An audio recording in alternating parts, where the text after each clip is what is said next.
down in this area, certainly in Chelsea. It was intense, and I woke up around 4 a.m. and heard loud wind, but it wasn't until my phone went off. It was truly terrifying. My phone went off and said there's a tornado in your neighborhood, right? And you sense that fear, that initial fear when you hear a tornado warning, or you see something pop up on TV, and your natural impulse, right, is like your heart's exploding and you're sweating, and I ran to the TV to see where it was, and to see, James Spann and what he recommended. And then it was coming through Chelsea, and there was maybe a tornado coming through Mount Laurel. And at that point, I wasn't so afraid for myself, but afraid for my friends who live in Chelsea, my friends who live in Mount Laurel, and thinking, what damage could be done. Fear is this interesting thing.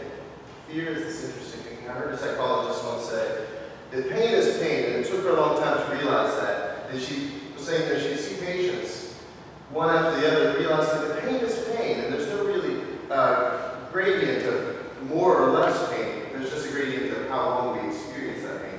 Saying it took her a long time to understand that a patient coming in to work through a crisis when the doctor told him, you have 3 to 6 months left to live, who's experiencing pain and crisis, is also experiencing pain and crisis as the person who comes in next, who's having trouble in their marriage, not feeling as loved as they want to be. But pain is the same, right? The same way with fear, I believe. The fear is fear. We don't really experience more or less fear. It's the length of how much we experience it.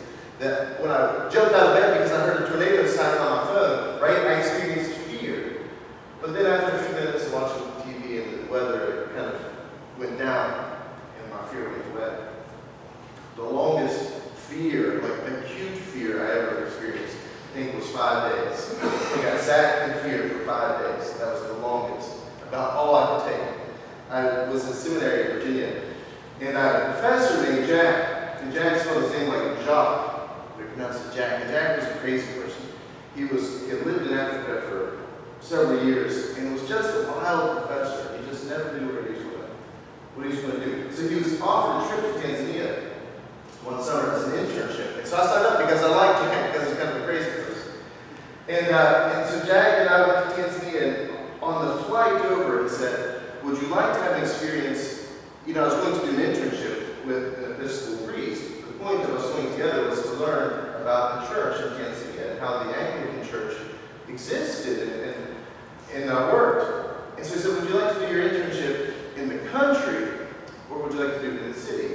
I thought, what a silly question. Who would want to go all the way to Africa? Who would want to go all the way to Tanzania and just be in a city that you could experience anywhere? So I said, obviously, Jack, the country, not having any idea what that implied. So we landed, we went to the capital of Dodoma. We had a wonderful few days in the seminary. We stayed at the seminary, the Episcopal seminary, where we met seminarians who were studying. We met people who were priests. We went to different villages around Dodoma. We had great cultural experiences, eating new foods, just having a wonderful time. And then Jack said, now it's time for your internship. So we loaded up, and I got a case of water, and we drove to the country. And it was the safari. I mean, we were driving through the wilds of Africa into nothingness. The whole time I was excited. I was looking for giraffe and looking for elephants in the horizon, right? And we finally get several hours out into the desert where there's just nothing. It's just rocks and sand. We get to the little village where it's just a few mud brick homes.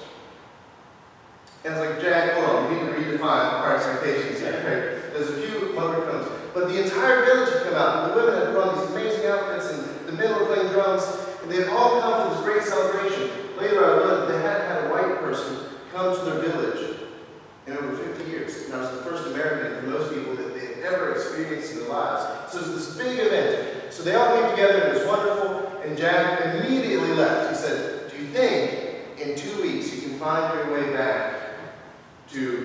We had, the last half hour, we hadn't been driving on the road. I mean, we were just driving. Do you think you can find your way back to Dodoma, the seminary, in 2 weeks? It's like, no, Jack, I do not think I can do that. Right? So he left, and immediately I realized kind of all the things, all the puzzle pieces that I forgot to ask. Like, would anyone speak English?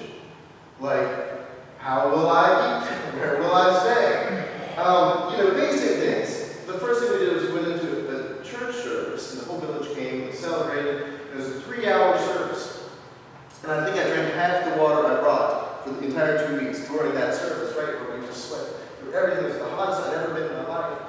And I realized I was staying with the Episcopal priest in his house. His house was a little brick room, about the size of our office, both rooms in our office here. And he had 6 children. And so he, so graciously and so kindly, said, we'll give you one room. And like the parents and 6 children will stay in the other room. It's so overwhelming. But at the same time, it's just a small little room with no furniture and nothing, no lights. And I had thought to bring, something as simple as a flashlight to Africa. So of course we're here in this village without electricity. Before we had left, I had gone to the doctor to get my malaria medicine. And at that time, they offered us 3 different drugs at 3 different prices to prevent malaria. And said, well, the first one is really good, but it's expensive. Well, I was seminary, didn't have any income, so I said, that one's out. So, well, the second one is pretty good too, but it causes you to be very sensitive to the sun. I'm like, well, I obviously can't take that because I'm going to Africa for a month. So, well, the third one is very expensive, but it sometimes causes hallucinations. It's like, bingo, let's do that. I'm not afraid. And when we first arrived, for the first week, it wasn't that bad. I was in a good place. I was staying in a very nice, seminary. We had mosquito netting. So I took the medicine and I didn't have any issues. I had very intense dreams for the first week, but it kind of ebbed. You take it once a week, and the first night was hard to sleep, but then it kind of got easier and easier. But that day I arrived in the village was the day I had to take another one of my mosquito pills. So I took my medicine, and I was getting ready for bed, and there was a bed, and there was a kind of pallet we had on the floor. And it was completely dark, 6 o'clock at night, there was no electricity. So we sat for a little while with the family, with whom we couldn't speak because no one spoke English. And finally just went into the room and lay down on the floor. And that night was probably the most horrifying night of my life. That night there was a bat, or it felt like there was a bat in the room with me. And I was just hallucinating. I felt like there was this bat eating into my brain all night long. I could hear it screaming. And I thought it was like consuming me, right? So all night long I'm just terrified. And I woke up not having slept, at all. And just consumed by this and sweating and exhausted. And I come out in the morning and there's nowhere to go, there's nothing to do.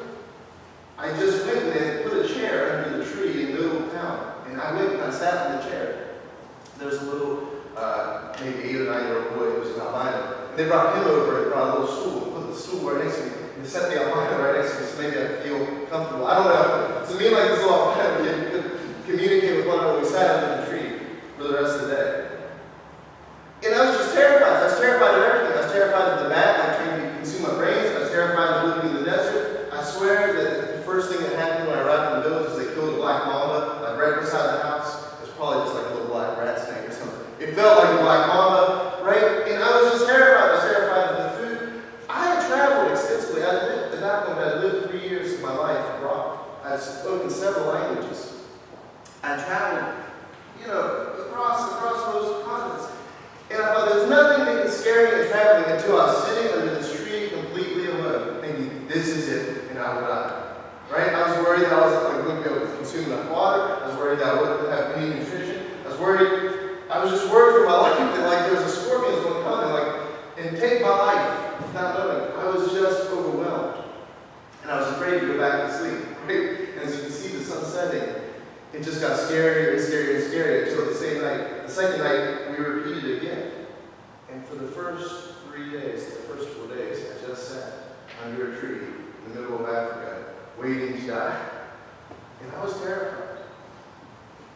Fear is disempowering. Fear is disabling. When you're scared, it removes you from yourself, that you're not able to live the way you want to live. And fear removes you from a relationship with others. People would go about their day. Women would go off to cook. Men would go out to garden. When kids would go out to school. And I would just sit there, disempowered, disabled, from what I wanted to do most, which was interact, was to learn, to be present. And fear does that to us. It removes us. It separates us.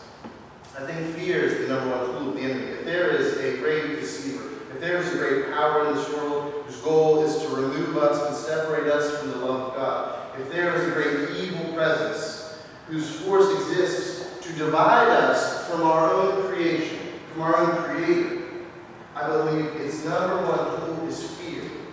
Fear is the driving wedge that separates us from God. I imagine back in the beginning of the Bible, it's not disobedience of Adam and Eve to eat the apple. It's the fear that causes disobedience. What is the first sin? It's fear. That the snake comes and says, well, what does God have that He doesn't want you to have? What is God withholding from you? And it's that fear that leads them to make the poor decision, right? It's the fear that maybe God is not providing us with all that is, or all that I need, or all that should be. Maybe there's something lacking. It's fear that disempowers the Israelites as they face the Philistines across the valley, and Goliath comes out and says, your God is nothing. Your God has abandoned you. There is no God, and you are not worthy of facing on the field of battle. It's the fear that disempowers the Israelite army to sit there quivering, right, and shaking. And I find this so interesting that there's Jesus on the cross, as Jesus is dying, that there are two people on the cross beside him. Maybe two folks that we don't pay enough attention to. Imagine this as Jesus, like this great momentous event that Jesus Christ is being tortured, but beside him are two other criminals being tortured in the exact same way. Crucifixion wasn't uncommon in the Roman Empire, but it wasn't exactly the first choice of execution either. Right? The Romans were very skilled at putting people to death. But they reserved crucifixion for the very worst criminals, for the folks who committed crimes against the state. For the folks for whom they wanted to make an example, because crucifixion of all the ways to die was the worst. And so they would take the longest and cause the most agony and the most suffering, and then they could simply leave you there for days and weeks to rot. So that everyone journeying through into the city, out of the city, they would see those bodies as an example, as a testimony to what happens to those who cross Rome, to those who break the laws of Rome. This can happen to you. And so these two men, these convicted criminals who are walking with Jesus down the way through the city streets, they too are carrying crosses and stumbling and falling. They too are having their arms and feet nailed to a tree and raised up. And at this moment, right, as the women are sitting at the feet of Jesus crying, as the centurions are watching, as the passers-by are mocking Jesus, there are these two men on either side of the vestibule of town who are also on the very doorstep of their own death. And one turns and says, and mocks Jesus. And I wonder about this. I wonder about this man who with his last dying breath would turn to mock Jesus. And maybe mock isn't the right word, right? Because we listen to his words. He says, aren't you the Messiah? Save yourself and save us. Those aren't mocking words. Those are fearful words. Those are words of the depths of fear, right? It's like, aren't you the Messiah? And these men are walking by, laughing at you and calling you the Messiah. You have a sign over your head that says, this is the Savior, God Himself. He says, if you're the Messiah, save yourself and save us and save me and take me down off this cross. I wonder the fear that propelled those words, the fear that turns to anger, the fear that turns to resentment at Jesus. And this moment when Jesus is literally 1 foot away, the Son of God is right beside you, and yet He turns with this anger in a way that separates Him, in a way that divides Him from the very presence of God.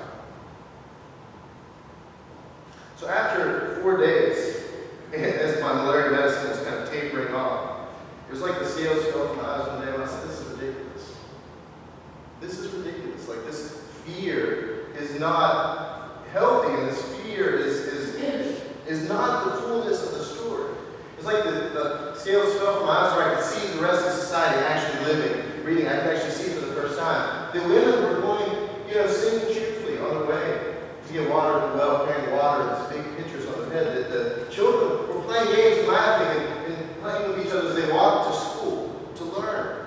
That the men were going about their daily tasks. The men were going off to work in the community garden.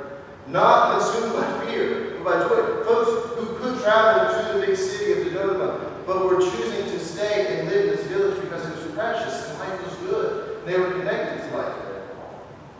went in during the day, and I looked in the crack in the wall, and there was a bat living in the wall.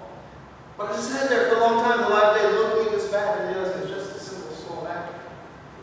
And I turned my bed around, like my little pallet on the floor, so that my feet were next to the crack, and my head was the furthest possible away. Just simply removing my head from being right beside the bat who would cry all night long. I went and I sat down at the fire next to them who were cooking the breakfast meal, and everything changed. I was no longer consumed by the sphere, I was no longer separated by it. And then later that day, I sat on the bicycle seat while the Episcopal priest, pedaled the bicycle. We rode into the community garden together, and he showed me all his tomato plants that he was so proud of. And we began to actually share an experience together.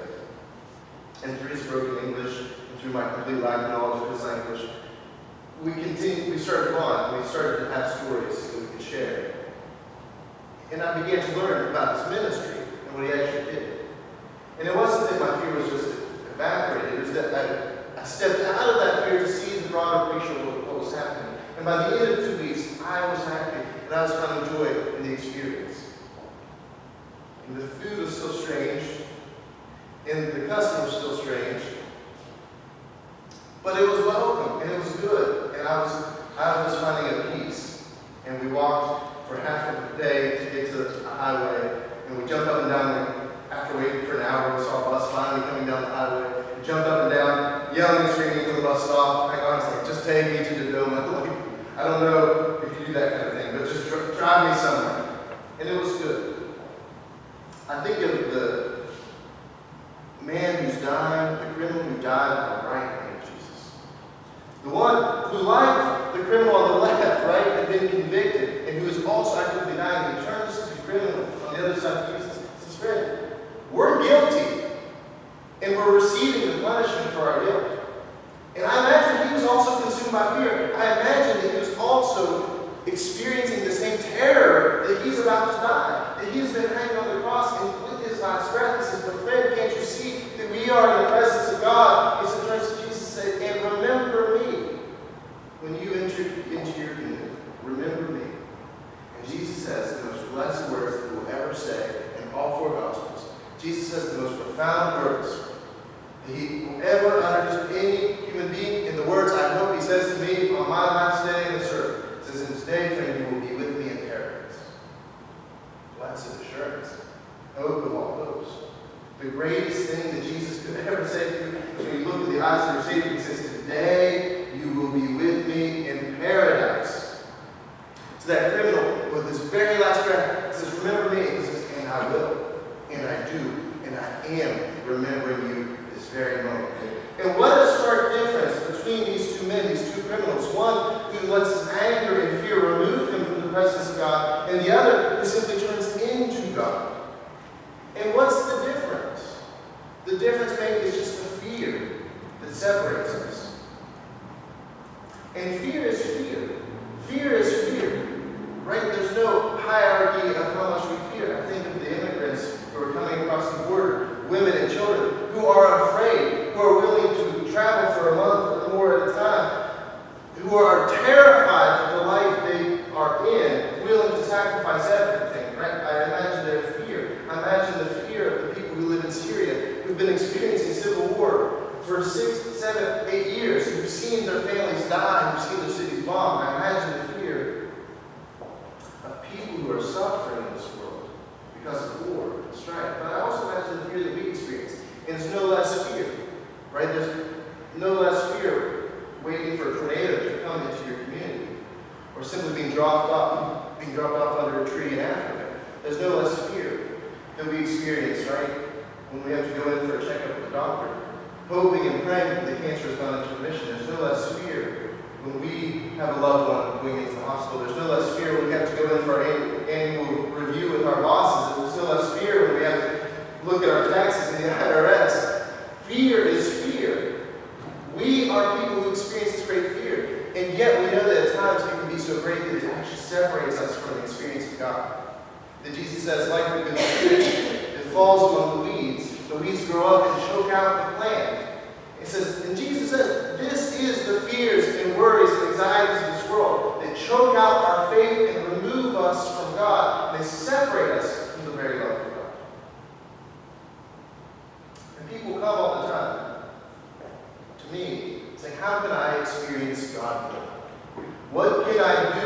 to experience a deeper relationship with God? How can I pray in a way that God will be more real? How can I have a conversion experience like Paul? I want to ride my horse through the streets and be blinded by a dazzling light. I want to see an angel with a flaming sword.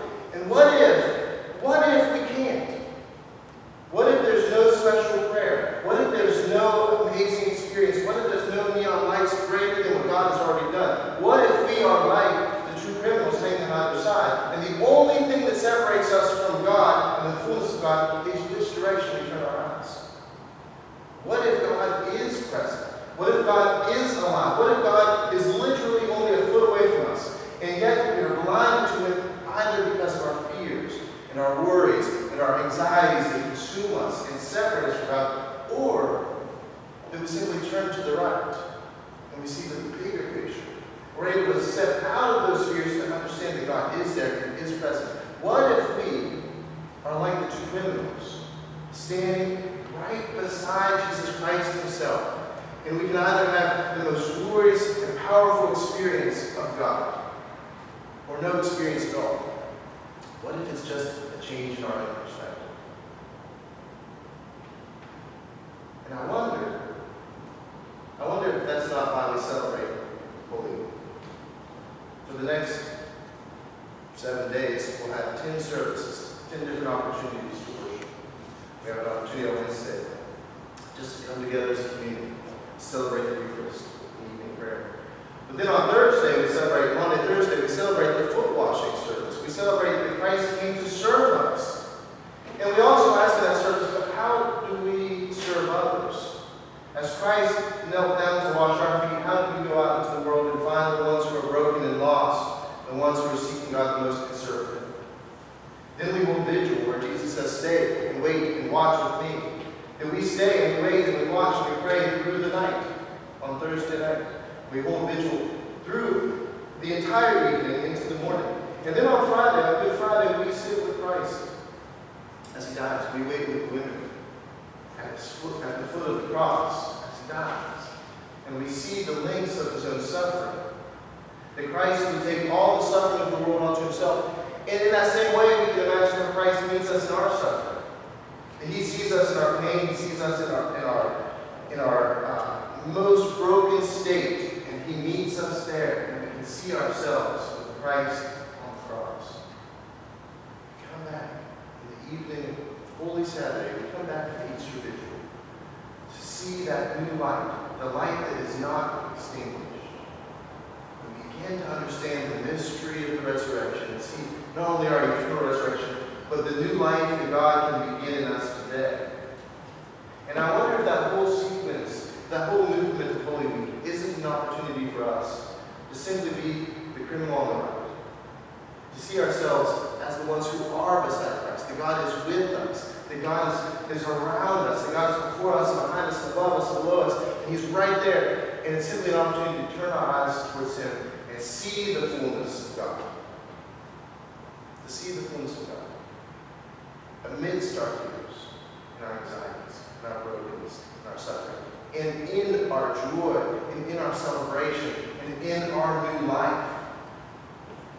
I invite you to be observed this Holy Week. I hope you're able to come and worship with us. And I hope you're able to also meditate through the mystery of this week. That we don't just jump from Palm Sunday to Easter. That we walk the way of the cross. That we are the ones who are the criminals with Christ, carrying our crosses, walking the stations, standing there on Golgotha left together. And I hope in this experience that you experience the fullness of God. The God who's looking at you and saying, today, you are in my kingdom. Today,